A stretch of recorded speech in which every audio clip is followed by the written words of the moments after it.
आंदोलनाबद्दलची माहिती तुम्ही सातत्याने वेगवेगळ्या माध्यमातून मांडण्यात आलेला आहे, पण मनोजदादा पाटील हे नेतृत्व घडलं कसं याच्याबद्दल आम्हाला थोडंसं जाणून घ्यायचं. त्यामुळे तुमचा प्रवास सुरुवातीचा कसा होता, तुम्ही कुठून आलात, तुमचं पार्श्वभूमी काय आहे, तुमचं शिक्षण काय झालं, यापूर्वी तुम्ही कुठल्या राजकीय पक्षाशी संबंधित होतात का, हा सगळा तुमचा थोडासा इतिहास थोडक्यात सांगा. नाही, मी प्रथम नेतृत्व हातात नाही घेत.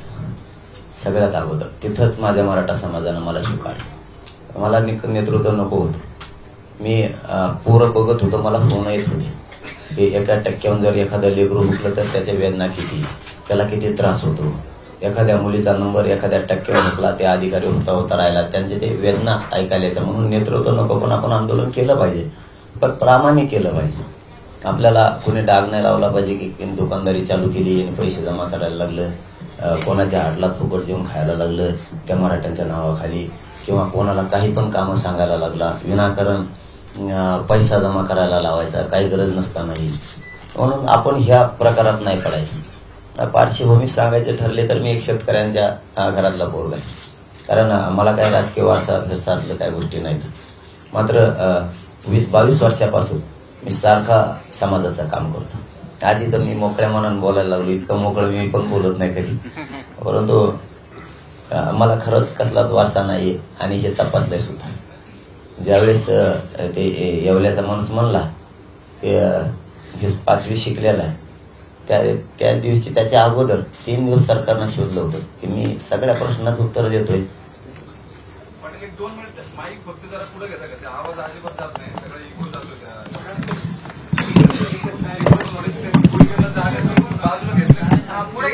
गुडघे बाजून हा माईक पुढे पाहिजे, हा पुढे घ्या, पुढचे मागे घ्या.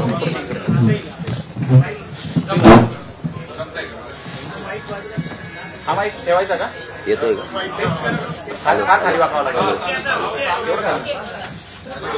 तुम्हाला. जमलं काकाने उष्ण घेऊ माय मांडव नाही मी मानता ठरलं. आज 6 रात्री झोपलेलं नाही, काही प्रॉब्लेम नाही ना मांडीवर घेतलं मग सुई लागत.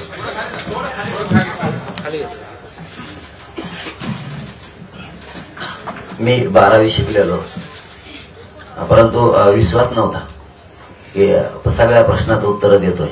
याचा अर्थ खूप शिकलेला पाहिजे. करताना 2-3 दिवस याच्यात घातलेत मी किती शिकलेला आहे.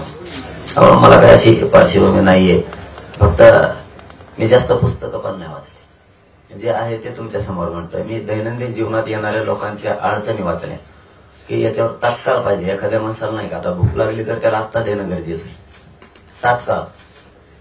जे लगेच एखाद्याचा अपघात झाला त्याला तात्काळ हॉस्पिटलला न्यायला पाहिजे. तात्काळ याचा अर्थ लगेच, तुम्ही 15 दिवसांनी नेलं ते मरून जाणार आहे. तसं तात्काळ आम्ही शोधलं की आता याच्यावरती उपचार करायचा असेल तर आरक्षणा विषयावर इतका प्रचंड मोठा लढा उभा राहायला पाहिजे. आणि ते लढा उभा करण्यासाठी आम्ही गोदापट्ट्यातून अगोदर सुरुवात केली. 123 गावं ही 11 तालुक्यातले आम्ही एकत्र केले आणि त्यांना सांगितलं 100% तुम्हाला बाहेर पडायला लागलं. एवढ्या वेळेस विश्वास ठेवा. समाजात एक असं नैराश्याचं वातावरण गेलं होतं की इतक्या ताकदीनं मराठा एकत्र आला, हा काय झालं नाही, आता एकटं काय करणार. एक तर मी बारीक दिसतो त्याने, पण ते एकत्र करून आम्ही लोकांना सांगितलं की एक वेळेस फक्त तुम्ही उभा राहा. मराठ्यांचा आरक्षणाचा लढा कसा कडे जात नाही आपण बघू. आणि गोदापट्ट्यात 123 गाव उभा राहिले आणि 29 ऑगस्टला 2.5-3 लाख लोकांचा कार्यक्रम झाला. तिथून खरी धग पूर्ण राज्यभर पसरली. अंतरवाली सराटीमध्ये जे आंदोलन सुरुवातीला तुमचं उपोषण सुरू होतं त्यावेळी जो हिंसाचार घडला किंवा लाठीमाराची घटना घडली वगैरे, तो या सगळ्या आंदोलनाचा टर्निंग पॉईंट ठरला असं म्हणता येईल का? कारण ज्या गतीनं आंदोलन पुढे गेलं आणि आज कुठल्या तरी अंतिम याच्यापर्यंत आलेलं आहे, त्या गतीनं झालं नसतं कदाचित. नाही, त्याला आम्ही नाही टर्निंग पॉईंट म्हणू शकणार, कारण आपल्या आईचे बहिणीचे डोके फोडून घेऊन टर्निंग पॉईंट किंवा आरक्षण आम्हाला इतकं पण महत्वाचं नव्हतं. कारण ते विषय काढला ना तर दादा ज्यांनी बघितलं त्यांनाच माहिती कशा मुटक्यावरती पाय दिलेले होते, ती मार कसा होता, कशा प्रकारच्या गोळ्या लागल्या, किती आई बहिणीचे डोके फोडले की ज्यांना घर सोडून कधी या कुठं गेल्या नव्हते. त्यांचे काहीचे पूर्ण नाकं तुटले होते, काहींचे कान अर्धे तुटले होते, डोक्यात 34 टाके होते. की त्यांनी कधीच बघितलेलं नव्हतं. अशा घरातल्या काही तिथं महिला होत्या. तिथं का आल्या त्या गोतापट्टा एक केला आणि त्यांना वाटलं भारत देशात आमरण उपोषणा इतकं शांततेचं आंदोलन असू शकत नाही, म्हणून ते त्यात सहभागी झाले होते आणि शांत बसलेले होते. मी खरं सांगेन, मी बघा, मी कधी खोटं सांगतो, खरं सांगतो. चूक असली ना तर आम्ही मान्यच करतो आमची चूक आहे, कधी पण. आजच नाही, मला काय देणं घेणं नाही, सजा जरी लागली तरी पण आम्ही खरंच बोलतो.